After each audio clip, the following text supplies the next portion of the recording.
You're listening to the Black Eagles podcast with Sinan Schwarting and Kaan Bayazit.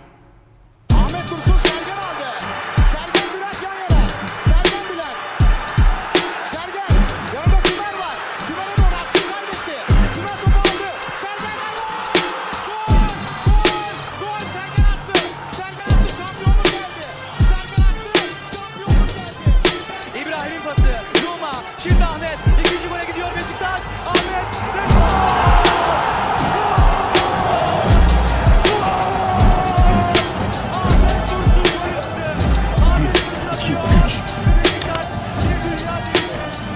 Welcome back, everybody.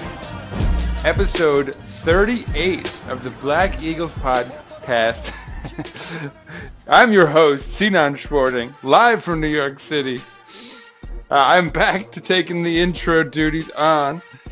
But of course, my co-host, Kaan Bayazit's here. Folks. Well, Kaan. You're quiet. Clearly our voodoo trick didn't work last week. No changes. There was a press conference earlier this week, I think. Was it on Tuesday? Stating basically Şenol Güneş and Fikret Orman giving a press conference basically stating that, we're happy with the situation, with our coach, we're happy, I'm happy at the club and stuff like that. And obviously we're not happy with how things are going right now, but, blah, blah.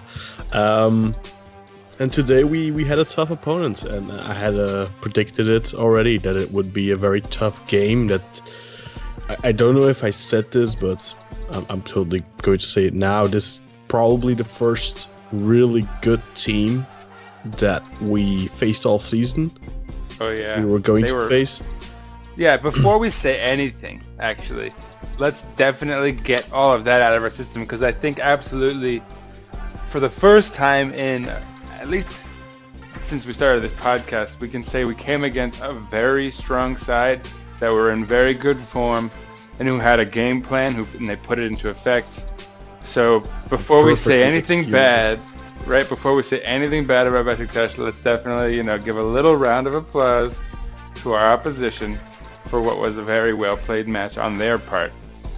But yeah, I think I'm going to break down the fourth wall, and just so I don't even have to dance around it, I'm getting a beer before we continue. That's what the sounds you might hear before we continue with this dialogue, because this is going to be, okay, Kaan, go. Well, let's kick it off. People obviously know, but Beşiktaş lost today for the second time in their European history at Vodafone Park, and it was a 2-4 scoreline against Racing Genk. And honestly, that is not an exaggerated scoreline.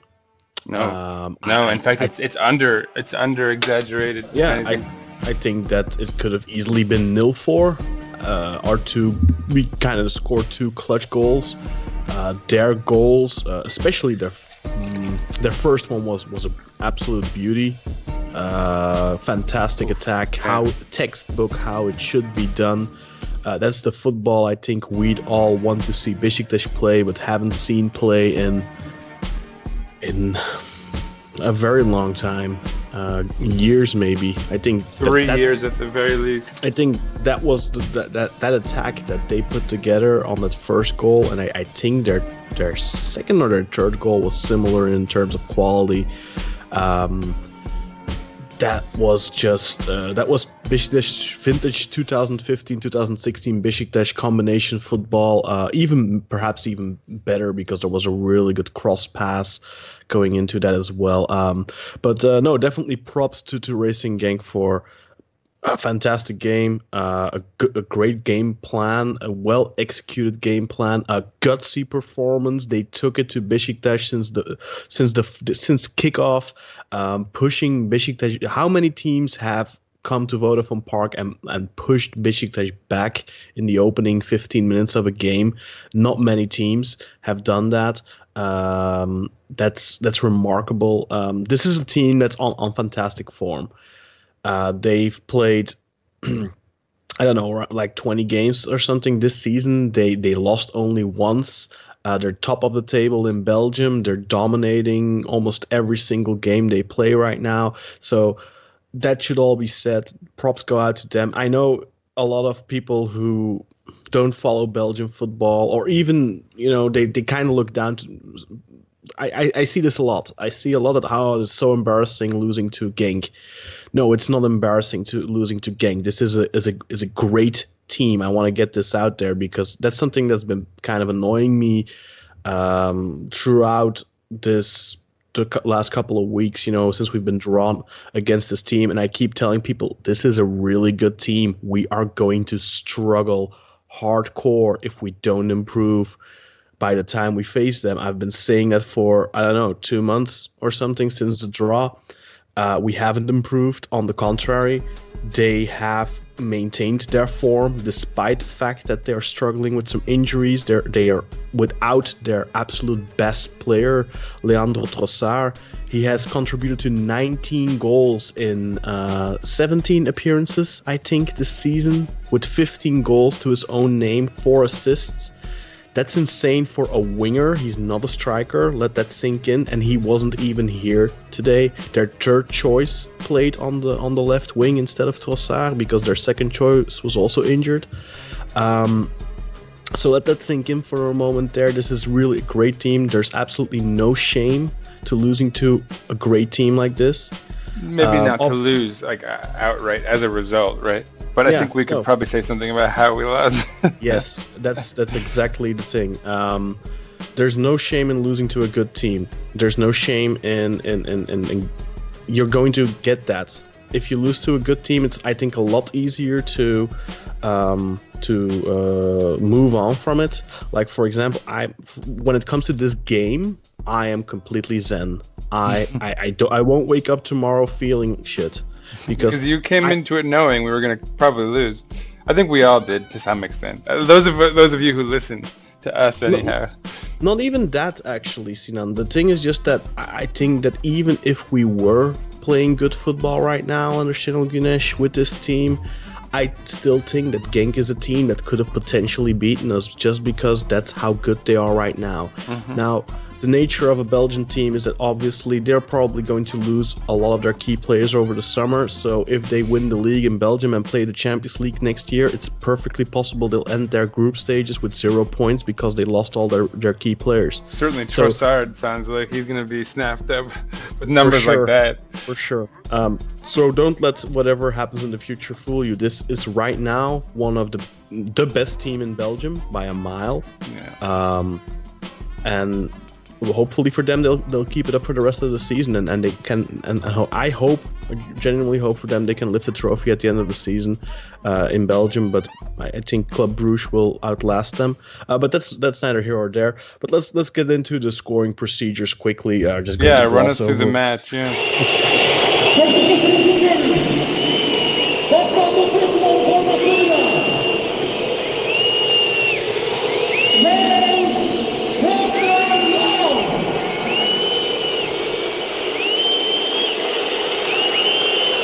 Right after the goal, everyone's still booing. So basically, like I said, Genk took the game to Beşiktaş from the get-go pretty much.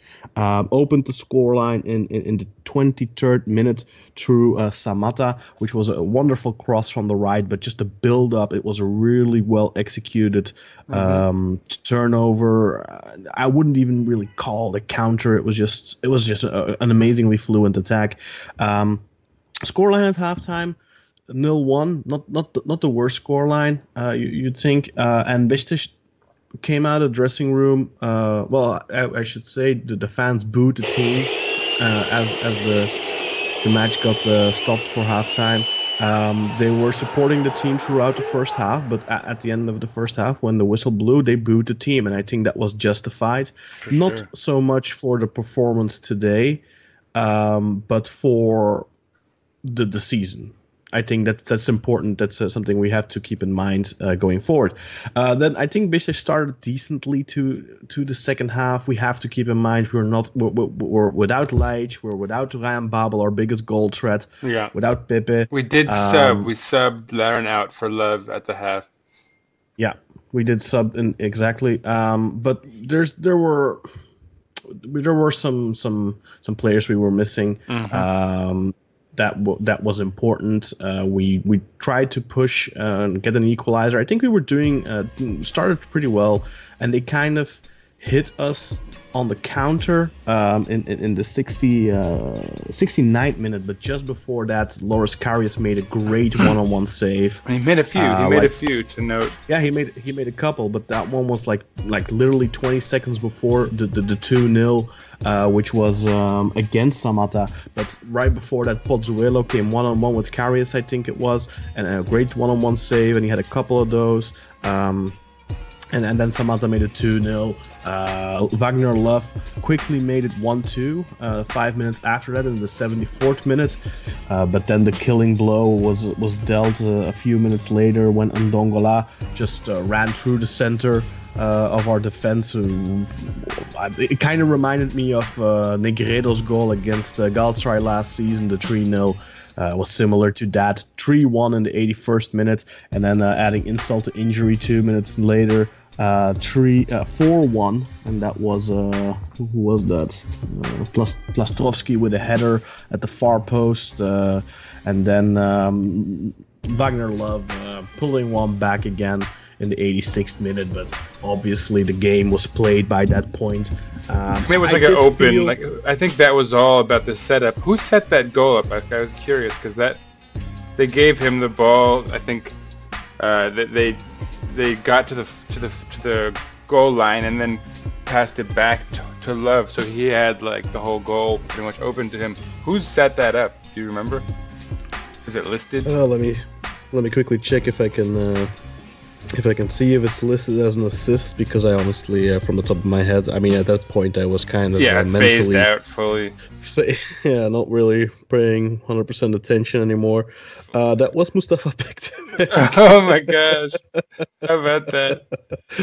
Yeah, it's so the full-time scoreline reads Beşiktaş 2, Racing Genk 4, and it was a well-deserved victory. No. The first goal I was talking about, which was actually Gökhan Gönül. Gökhan. Yeah. The full-time scoreline, as I just said, 2-4. Beşiktaş are in third position in the group, I believe. No, they're not. They are. They're actually. Are they? Aren't they bottom in the group? Sorry, I was going to say, yeah, I thought you said bottom. Yeah. No, yeah, they're bottom. Yeah, no. Beşiktaş are bottom with 3 points. Sarpsborg and Malmö both have 4 points. And Racing Genk now has 6 points. So with that draw between Sarpsborg and Malmö, no man overboard. We still have every chance to qualify if we win our home game against Malmö, and if we win away against Sarpsborg, or maybe even get something away at Genk in 2 weeks. I was going to say, in theory, all you need is a nice result in Belgium, which would not be like the craziest thing in the world in any other period of our history. But right now, given who we are, what we are, where we've been, I would say that the odds of us getting 3 points are slim to none, and the odds of us getting a point are like, I wouldn't put money on it. I really wouldn't put money on it. Yeah, I think I don't think it's out of the realm of possibility for us to get something there. No. Like I said, Genk are a fantastic team, but who we are now, though, no, right? With Laiç, with Pepe, things can be different, but the problem isn't the quality of or the individual quality of the players. It's just, like we said after our latest league game, the lack of a soul in this team is still very, very prudent there. Yeah. Well, and hold on. So let me quickly, before we move from the match into a wider analysis, I want to do the stats things for any layman out there who's reading these stats and thinking that they've got an understanding of this match, maybe not having seen it themselves live.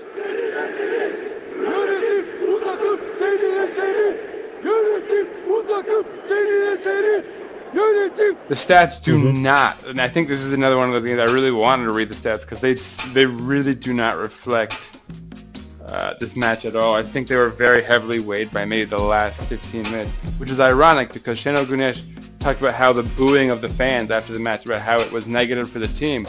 But really, I think it was in those last few minutes when they were being booed that they scored and started putting pressure on the goal and probably turned these stats. But so shots were 17-16 in Beşiktaş's favor, on target 6-7. So Genk only had 7 shots on target.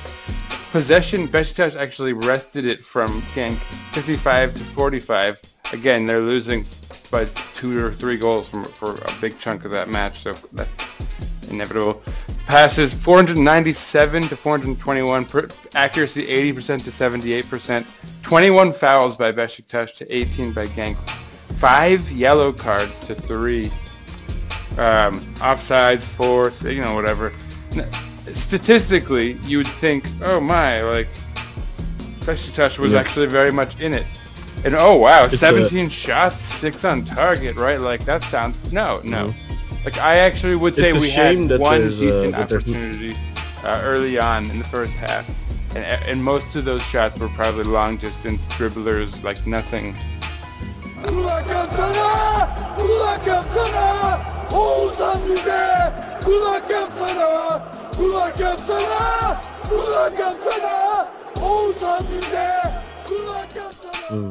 It's a shame that there's not a stat for ball circulation and tempo because, yes, Beşiktaş may have completed more passes, but one of our friends, Hakan, he said, well, this isn't. They're playing good, but they're not the quality isn't all that great or whatever. But you just have to look at one thing, and that's how do they respond when they're being put under pressure by 2-3 players. Do they panic? Do they boot the ball forward?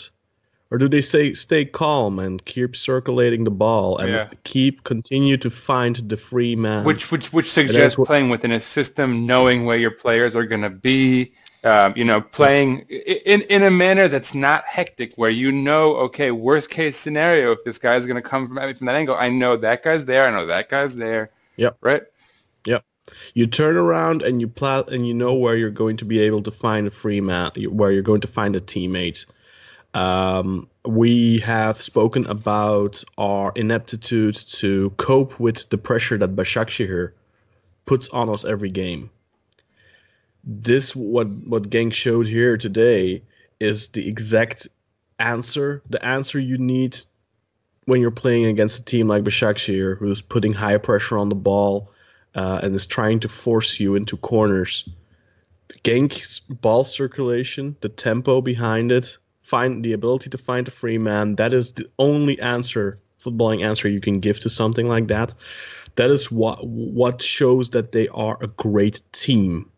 The thing is, as a great team, you can lose. That's why I'm saying we can beat them away. That's possible. I'm not saying it's likely. It's possible. Great teams like this can lose. They lost against Sarpsborg. That happens. They have hiccups. So it's not like they're unbeatable, but they're a very good, solid team. They've gone before the Sarpsborg game. They won 24 games unbeaten. Since then, they've come back with only wins.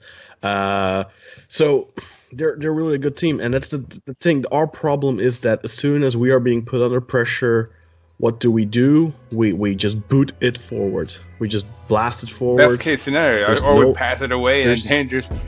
Which something I didn't highlight in the last match. That was a big contributor to the first goal. And remember, you had been helping your son go to the bathroom at that point. But Tolgay Arslan was pressured and passed the ball back, which was what gave them the ball in position where Rocco had been advanced, trying to help bring the ball up. And that was actually a big contributor to that goal as well. So again, that miscommunication, that inability to cope with pressure. And not, I guess, knowing what to do when you do face that. If you have the opportunity to watch this game back, I strongly advise you do so, just so you can see the difference. Just so you can see the difference in how they cope with pressure and how we cope with pressure. Beşiktaş, our players, they will always pass it back. Genk's players pass it vertically or horizontally, but they don't pass it back to the keeper. I think their goalkeeper barely got a touch with his feet today. They continue to pass it in between. They keep playing triangles, passing it in between each other. That's the type of football that, for example, an Adam Laic would suit perfectly. Ozan should suit that type of football perfectly, but it's not coming out. And that's the type of stuff that we haven't been doing, are seemingly incapable of doing. And it's a big tactical flaw, and that's where I continue to come back to. Yes, the players have a huge chunk of the responsibility of how things are going right now. So yeah, the board has a huge chunk of. We don't have a striker. I think we can say that safely. Yeah. I mean, Laren today again, he was a wet noodle. Love scored twice, but he was bad. he made so many like missed touches or like didn't move into space that he could have when it was more important, when we were actually in the match. You know, when the match was over, fine. You know, and again, I think that's why I like to analyze those stats.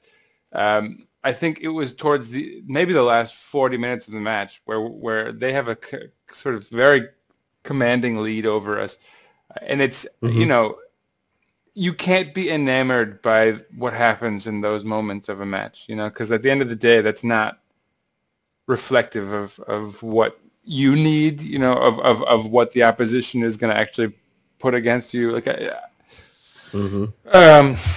yeah, what, and I think that's kind of in a way that's the theme of Wagner Love's season too. You look at it statistically and you think, oh, you know, that's not, you know, he's put in X amount of goals and X amount of matches. Yeah, you know, but that's which is positive. We might be able to get rid exactly. of him. I was going to say, and that might help Santos. You know, we say, hey, look, he's got X amount of goals and X amount of games, but but you can't, if you watch the team play and him play within it, and the lack of a, you know, he becomes such a black hole at a point where it's like there's really nobody up there that there's no one even just to touch it and pass it to somebody else. Like there was a moment when right after we scored the 1-2, or like a couple of minutes after, that Quaresma took the ball and he was running towards goal and he decided to shoot himself, but Wagner Love at the time, just at the point that Quaresma was deciding between a shot or a pass, Love made a really good little run down the middle.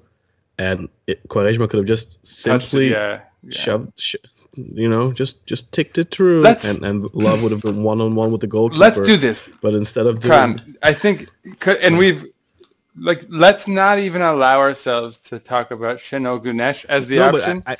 I want to talk about a low light. Illustrate with that point, though. Would you call Quaresma a low light even today, though? Because that, for me, for sure, when you but mentioned that touch in particular highlighted for me a moment where I was like, oh my God, this is such a poor match for Quaresma, because that was really one of his 4 in a row he'd lost the ball. Anyway, I'd said it like in the first half already that he was making very poor decisions. Like almost every decision he was making was bad. He wasn't necessarily bad on the ball. Like he was, his footwork was decent and all that stuff. That was fine. He was retaining possession more than most players, but he was making terrible choices. There was in the first half one moment where somewhat similar situation where Lens was making a run into the box, and instead of lofting the ball into his run, his path for Lens, he tried some weird cross that went absolutely nowhere. But the thing what I wanted to illustrate as well with that, what I was saying, despite the fact that Genk were playing a great game and executed their game plan perfectly, this Beşiktaş still has it could have been easily 2-2 at that point if he just slips it through and Love finishes it. Of course, it's 2 big ifs, but that just illustrates that despite the fact that we are being outplayed by a better team, there's still opportunities there to get something from games. And that's why this season doesn't have to be a lost season, but it's going to be just because of poor decisions which are being made, changes not being done, and they're not pulling the emergency brake on time, and they're waiting far too long. We're also kind of compounding poor decisions. We're making poor decisions on poor decisions. Like we're layering our problems by not correcting previously poorly made decisions and just making another one to kind of hopefully, it's like these little patches that aren't really fixing the ship from sinking. But I definitely think that Quaresma was a low light in a way. I was gonna say I think I might select Quaresma. But I do have to say that unlike most people, I didn't think this was our worst game. No. Actually, I thought that it was an open game, and it was an open game, and I don't think we played bad. That's weird because we lost by a pretty big margin and we conceded 4 goals, but I didn't think we were playing necessarily badly. The problem was that the quality wasn't there up front. The quality wasn't there in midfield in terms of that creative spark. The choices we were making were poor in decisive moments. And the difference is that Genk, who were also playing good, they made the right choices at the decisive moments. We made the wrong choices at the decisive moments. But it wasn't like we were playing a terrible game like we were against Göztepe, or like we have played very many terrible games this season. The difference was just quality tonight, and I don't really think we played a necessarily horrible game, which a lot of people seem to think we were doing. I saw comments like, "Oh, this is the worst first half I've seen at Vodafone Park" and stuff like that. I really didn't agree with that. I think we were just inept. We were impotent. That's not necessarily being bad. That's just a natural outcome when you don't have a striker. Kyle Larin. There was a very interesting debate I saw the other day. I linked it to you guys too, about Romelu Lukaku and his poor form at Manchester United right now. And one of the interesting points that was made about Lukaku, which I definitely think rings true and applies to Kyle Larin as well, is that he's a massive guy. Mm-hmm. He's like 194. He's a beast. You'd expect him to dominate every single defender. But he doesn't use, but despite all that, and he doesn't know how to use his body properly when he's up against world-class defenders. Yeah. And the reason for that is because he's been that size since he was 13 years old. Yeah. He's used to having the physical advantage over his direct opponent for the majority of his life, because he's simply been playing against kids that were 20, 30 centimeters smaller than him and weighed 30 kilogram less. And that's how he went through the youth ranks. That's how he was able to dominate. And since it was in the U.S., they probably didn't know the game to the extent that these guys do. They didn't know how to contend with those sort of deficiencies. Remember Batuhan? Yeah. Batuhan is the exact same thing. He was a big kid. He scored 300-something goals in like 100 appearances for the Beşiktaş youth team, exactly for the same reason, because he was huge, he was strong, he was heavy, and he could... And I have the same impression with Larin, because when I look at him, he looks like a bull. He looks like a strongly well-built young athlete, but he doesn't know how to use his body. He continues to get bullied by defenders. When he's up against real men, he doesn't. There was I think a Canadian soccer fan earlier today that added us on Twitter, and he said something along the lines of, if you want to get the best out of Kyle Larin, you have to serve him with crosses, and that's how you have to play him and all that. Well, we've already talked about how that doesn't work. But that might work in the MLS. That might work for Canada when he's up against the Cape Verdean Islands. That might work that's the against wrong Tórshavn. Whatever, but it doesn't work. Virgin or whatever. It doesn't work. Yeah, the Virgin Islands, sorry. But it doesn't work when you're up against professional European football players who know how to deal with a physically strong striker that apart from being physical, doesn't really have all that much about him. So Larin was very ineffective in the first half, but not to his... that's just... He's not ready for this. He's not ready for this level. That's not terrible for him. Wagner Love was very ineffective in the second half, despite scoring 2 goals. Quaresma was constantly making poor decisions. I thought Lens was okay. Yeah, I still don't. I want him on that right side instead of Quaresma. Honestly, I feel like he's much more effective there. I think feel he moved. when he's on that left side, also especially with Quaresma, who's always forward, he has to sort of restrain himself in a way I don't want of him. Yeah, he started the match on the right side, but there was this one opportunity for us to put up a good attack, and there was this relatively simple pass played into the left where Quaresma was, and he was unable to keep it in, and after that they switched wings. I think just to accommodate Quaresma more, and you know, I don't know. But at the end of the game, when the scoreline was reading 2-4, our fans finally, I think, started to protest properly and started booing I wouldn't say players. properly because they were singing for Chanel Gunesh. Yes, but yes. But they were let's booing. get back to that in a bit. But they were booing all players except for Medel. Is this your except for highlight? Are you saying that your highlight for the match was the fans today? The fans booing? No, because they were still chanting Chanel Gunesh, so actually they're my lowlights. Yeah. Because I think they're part of the problem. Me too. There's a portion of the fan base that is a huge part of the problem. Yeah, how are you going to call out and players that- and not the coach in a scenario where it's all those players that you have to boo, you know? There's something more than just those guys. The biggest problem that Beşiktaş have right now is, I think I used the word bigotry on Twitter, which isn't that's not the right word. It's more, I think, a little bit of an uptight. I don't know what it is. It's this mentality we have of, oh, we're not Fenerbahce or Galatasaray fans. We don't boo our team. We don't call for resignations. We don't protest the team. Blah blah blah. Which is BS, because you know I've been watching Beşiktaş for 20 plus years, and you know all at the old Inunu, how many times I heard Yönetim istifa or whatever. Yeah. You know, at some point there. It's enough is enough. And the problem with continuing to support Şenol Güneş and all that is, and I love Şenol Güneş, I love what he's done for us, but it's very clear that he cannot improve it. He can turn things around. We've hammered that home for the last 2 episodes. That it's done. There's no more going forward with him.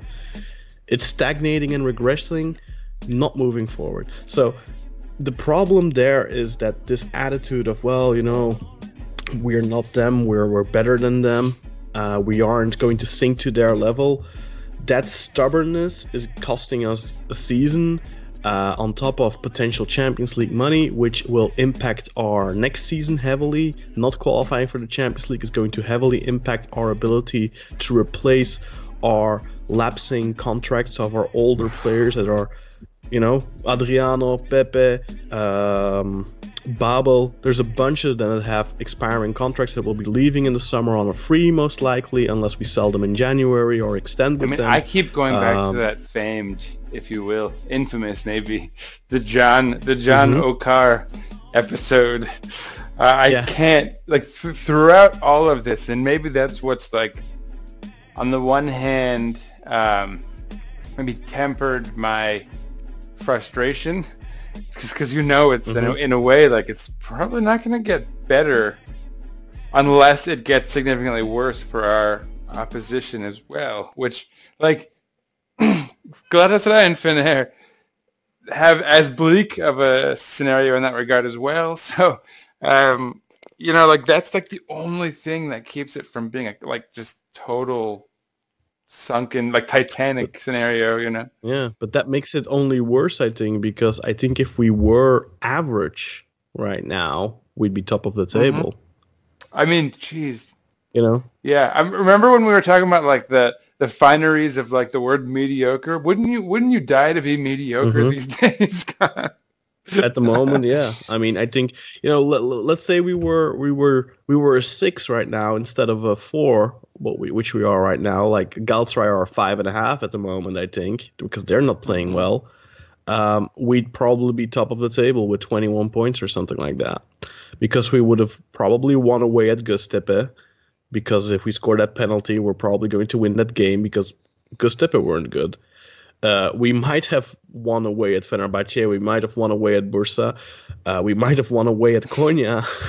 Those are all games that we could have won if we were just a little bit, like a percent. If we would have been 1 or 2% better, we would have won those games. Antalya at home is a game that we only should blame ourselves for losing, despite the fact that we are as bad as we are. We could have easily had 6-7 points more right now. I just want to say, and to all of the really, really negative people out there, to the people like the Aurelian and the Iddles, to you folks. Call them out. You guys aren't right. You were never right. I'm not. We can't cede everything to those types, Kaan. You know what I'm saying? Like, we weren't wrong in saying that these guys aren't bad. That on paper this isn't a bad team. There's like an X factor that's just not functioning here, right? And like this needs to be understood. Like.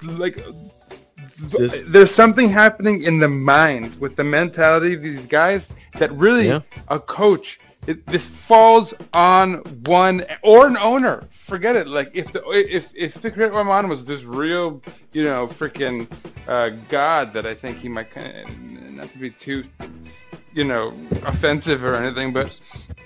If he were the figure that he was, he'd step right into that locker room and say something. But like, there's a fundamental lack of a spark right now that you have to put on someone.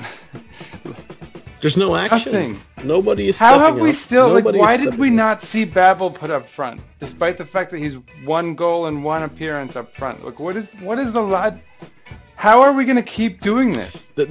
That's part of the problem, is that despite the fact that we continue to play like a wet rag, Şenol Güneş continues to stick to the same system. He has absolutely refused to try anything And what does it different. say that when we're backed up against the wall? I was going to say when the shit hits the fan, but all right, whatever. We've already pulled up the beeps. What does it say that we're bringing in Pektemek every time now? Mustafa Pektemek? Like, what is that? What are you telling Guven Yalchin, for example, right? What are you telling... what are you telling Ryan Babel? What are you telling everyone on that team when you're pulling Mustafa Pektemek out into the fray at this stage? Maybe that's not even the worst thing, because maybe Mustafa Pektemek is working really hard in training and other guys aren't. And maybe that's sending a right message, but the problem isn't that. The problem is that, yes, when we go behind, he switches to 2 strikers out of necessity. But why not try that from the beginning once? He continues to stick to his 4-2-3-1 formation day in, day out. The only thing he does is he switches the striker. He's tried Larin, he's tried Negredo, he's tried Love, he's went back to Larin, he's went back to Love. That's the only change he makes. He doesn't try, you know what, this isn't working, let's switch to 4-4-2, let's give that a try, let's give 3-5-2 a try, let's give, well, that's 3-4-3 a try. And like even within that, like we've done this already, but he's not even been that creative in terms of making that switch up front. It's been at this stage, especially post Negredo, it's been 2 guys back and forth. 2 guys, Larin, Love. No, Larin's not playing well. Love's not playing well. Larin, like, come on, guy, are you serious? Are you serious? Like. But I think the problem with Şenol at this point is that he's completely detached from reality. If you listen to his post-match interview where he says, we were, until the first goal, Genk took control of the game after the first goal, but they were taking the game to Beşiktaş from the kickoff. From the outset, everybody... And they were in control.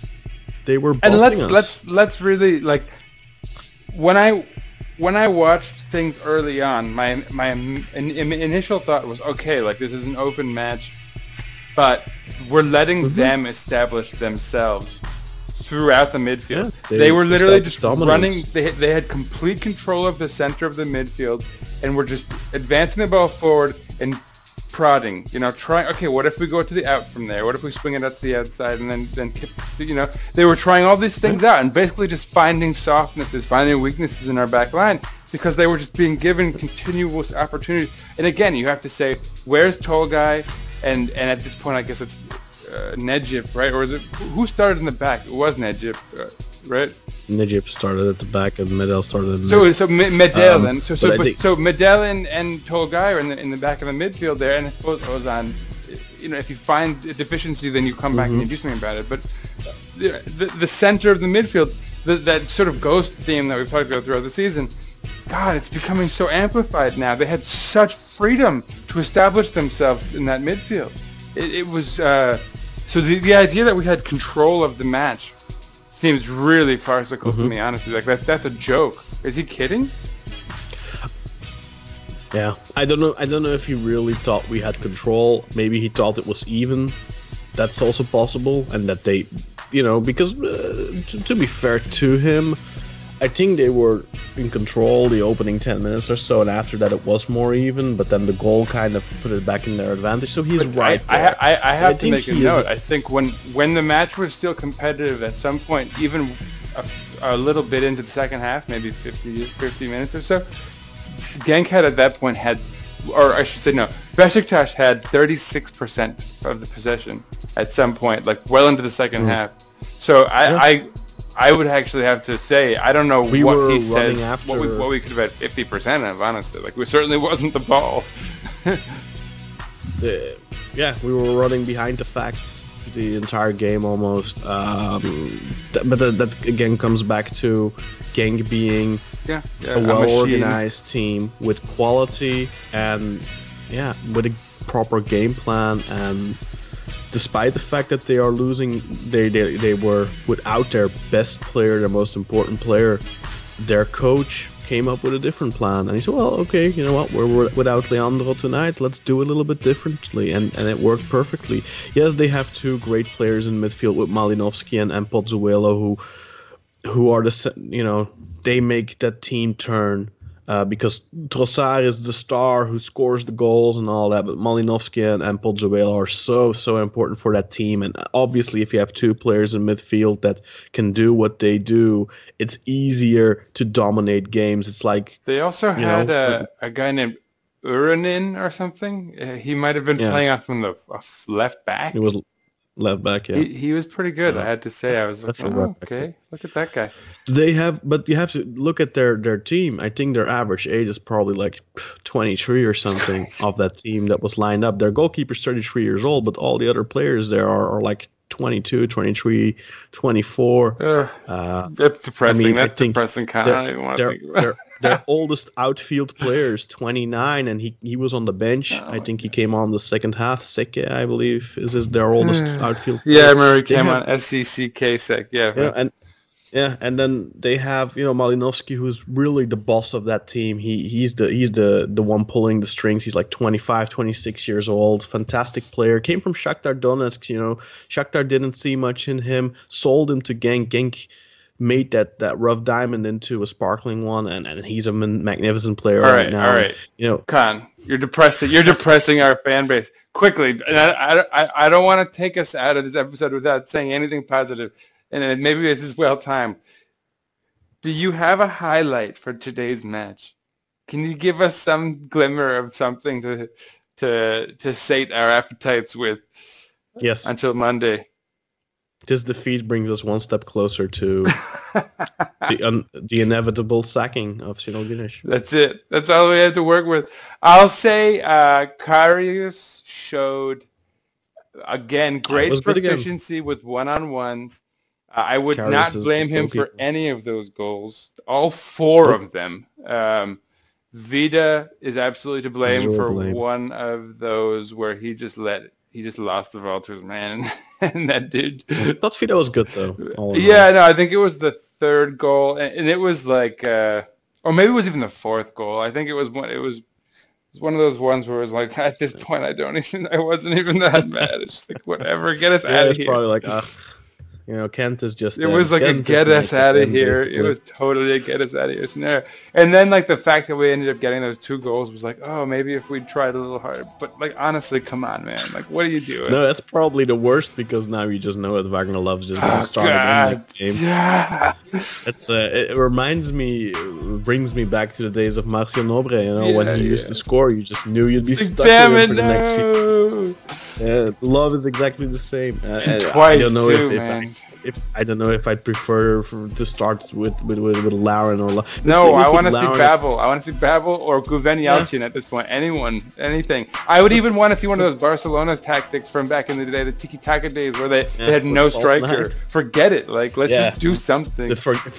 You can forget about that. Under Şenol Güneş, he's not going to go away from his 4-2-3-1. He's gonna keep hammering that same tactic until the day he dies. Like a goose with foie gras, man. They're just stuffing it down that neck. When we're the ones, we're the ducks. Okay.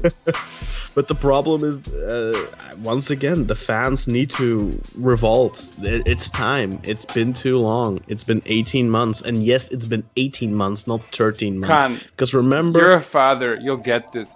You know, when you have a kid, especially a young kid, right, you have those things where you have to put a round sort of cylinder through a round thing, and you have a square kind of cube, like, you know, you have to put through the square peg. You're right. We're putting a round peg through the square hole. We're trying to put the square one through the. You know what I'm saying? Like he's trying to put a triangle through the circle. Like he's just not. And the problem is that, you know, if he would take like a knife and cut off the edges, he might be able to fit it in. Yeah, sandpaper, a little sandpaper. He just keeps on smashing. You know, I think my analogy on Twitter was this team is missing a spark.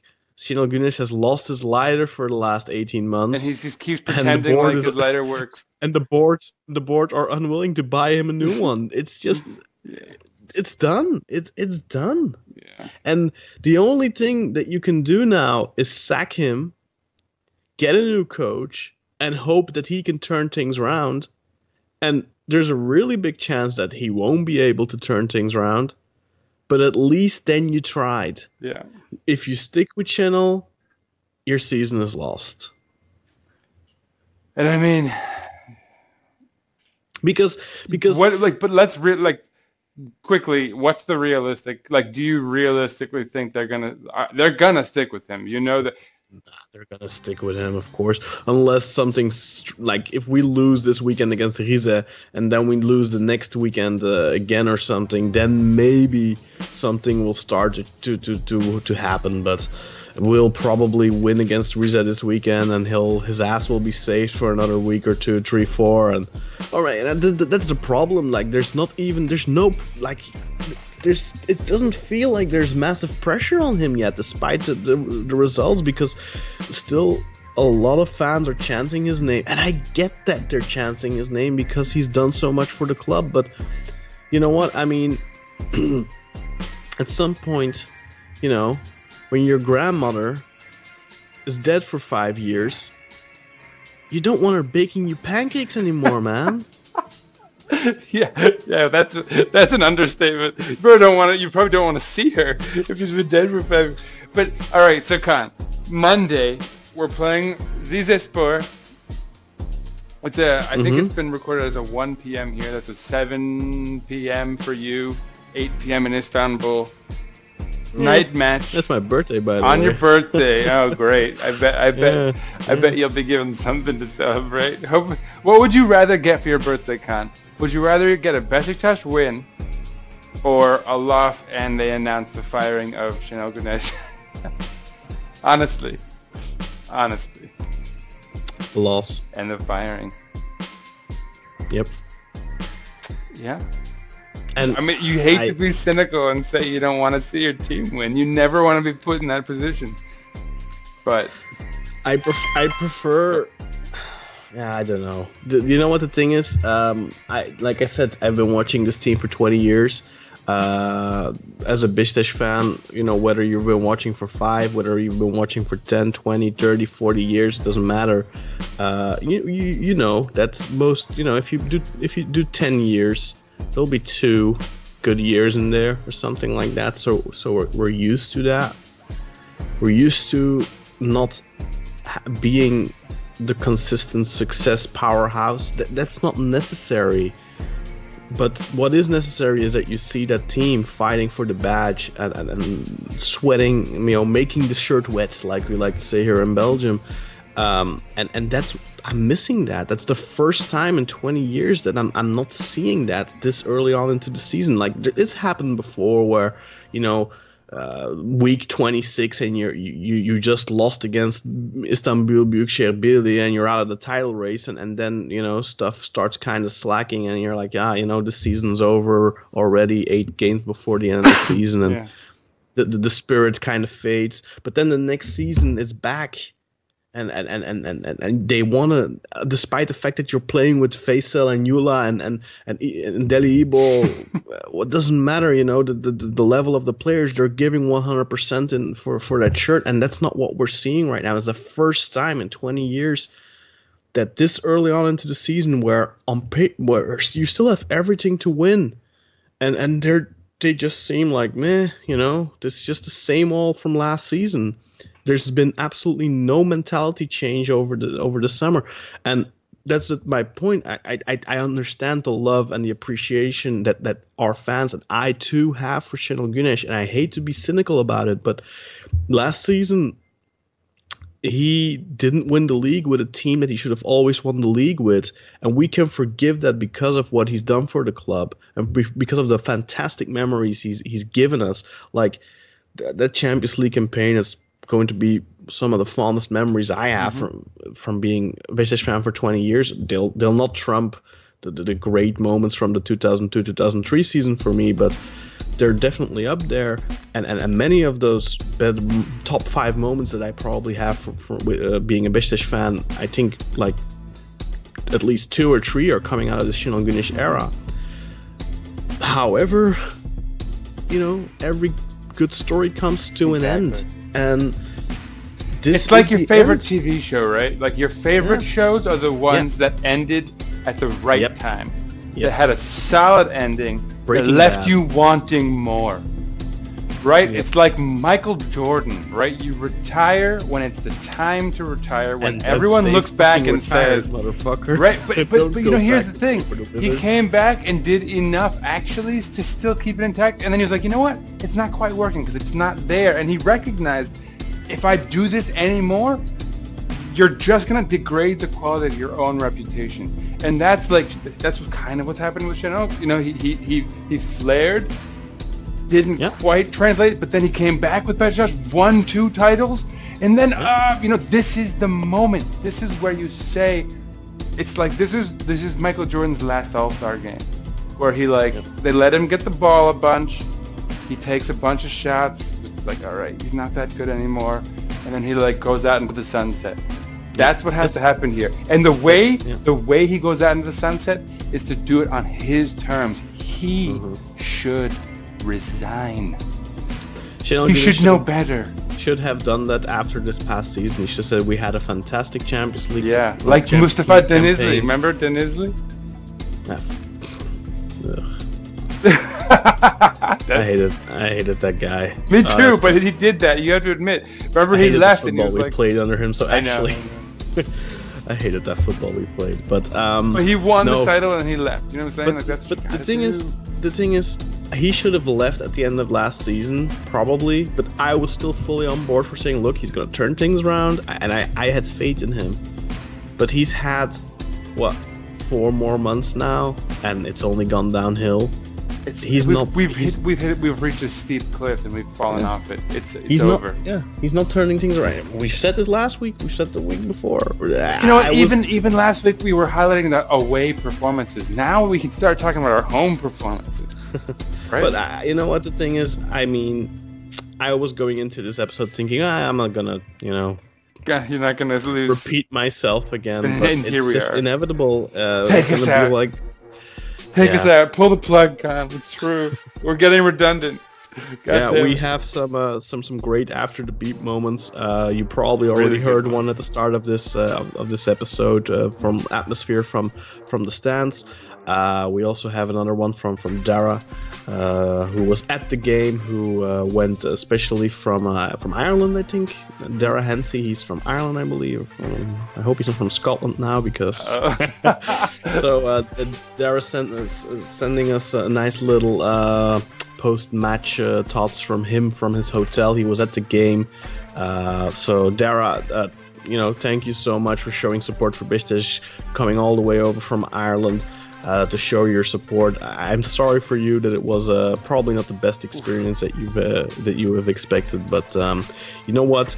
This is what being a real Beşiktaş fan is all about, Yeah, I mean, in a way, it's a memorable. It's one of those moments we'll all kind of remember because it's like a legend coming down to earth, right? But I do want to the people that are listening to this, like, I'm going to say this, iyi günde kötü günde. But iyi günde kötü günde does not mean that despite that there are bad days, that you can't voice your frustration and your objections. If you see that something is going wrong, you need to pull the alarm bell. İyi günde kötü günde does not mean that you're not allowed to criticize, that you're not allowed to ask for a sacking. It means that you're there in good and bad days. But being there doesn't mean you have to blindly follow the leader. Let that sink in. That's it for me. Sinan, please take us out. Yeah, I just want to piggyback on that thought. It's like they say, sometimes the ones who are out in the streets protesting are the most nationalistic, right? And it's hard, you say, how could you consider yourself a patriot, or how could you consider yourself to be loyal when you're criticizing the people that are in charge? But like, sometimes when you know something to be wrong and you really care about it, that's what it means to show your love for that thing, right? Mm-hmm. Sometimes being a truly loyal person means taking accepting that you're going to do something difficult, and knowing it's going to be difficult, you do it anyway because that's what it is. Don't to be love an it. ostrich. Exactly. Yeah, you don't duck your head in the sand. So go Beşiktaş, because that's always the case. But like, also, come on, fans. Like, that's a shout out to you guys too. A call to action. Keep going to the stadiums. Keep watching the games. Keep tweeting. Keep supporting. But voice your opinions. Don't be a dumbass and chant Şenol Güneş, Şenol Güneş, Şenol Güneş when that's not appropriate anymore. We're past that age. It was a wonderful ride. It was a fantastic ride. If you want a great 2019-2020, you need Champions League money. We're not gonna get Champions League money playing the way we're playing right now. We're not gonna get Champions League money with Şenol Güneş. I'm sorry, that's the way it is. Wake up. Wake up. Hey, also, didn't Emre Hasturk have some of his wisdom? I don't know. I thought I saw him drop some. It's possible. Hugo. Hey guys, back at it again in the stadium. First half finished, we're down 1-0. Not much to talk about the match. We're not happy. Fans are pretty much booing the players.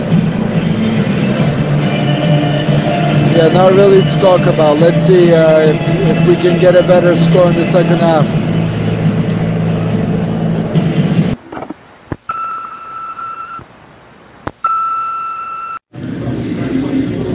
Hey guys, just leaving the stadium.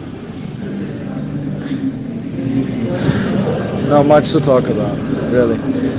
We knew it coming in. The only thing I'm glad about is that we got to boo fucking Ozan and all those cunts just who don't give a shit about the team right now. So let's see what happens on Monday. And I didn't give a fuck about Ozan because he was the first to leave once the game was over. That's not what you do if you're the captain. Fuck it. I hope something changes soon. I'm glad we lost. We need a radical change, like, seriously.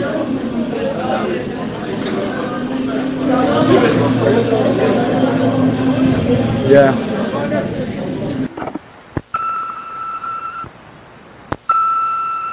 Hey guys, Dara here. I'm just back from my first Beşiktaş match. And obviously, as all you guys know, it wasn't a good one. The things I can take away from the game, from being there, is how out of his depth Kyle Larin actually is. That's one thing I saw in the first half, and he should never have started. That's clear. In the second half, we started well, but Genk, already in the lead, had their breakaway goal, and from there was a clear collapse. Wagner Love maybe was a bit of a highlight, but when he had the chance at 1-0, when it was really important, he couldn't put it away. So clearly what we're missing is a striker. And the other players missing were a big deal too, I think. I think could have done better with them in the team. Should have done better. The atmosphere was brilliant. Obviously booing the players towards the end isn't great, but maybe they deserved it too. I really enjoyed the experience, and even my girlfriend, who isn't really into football, really enjoyed the experience too. And I'm sure I'll be back for another game at some stage, which I look forward to. Beşiktaş International hopes you enjoyed this program.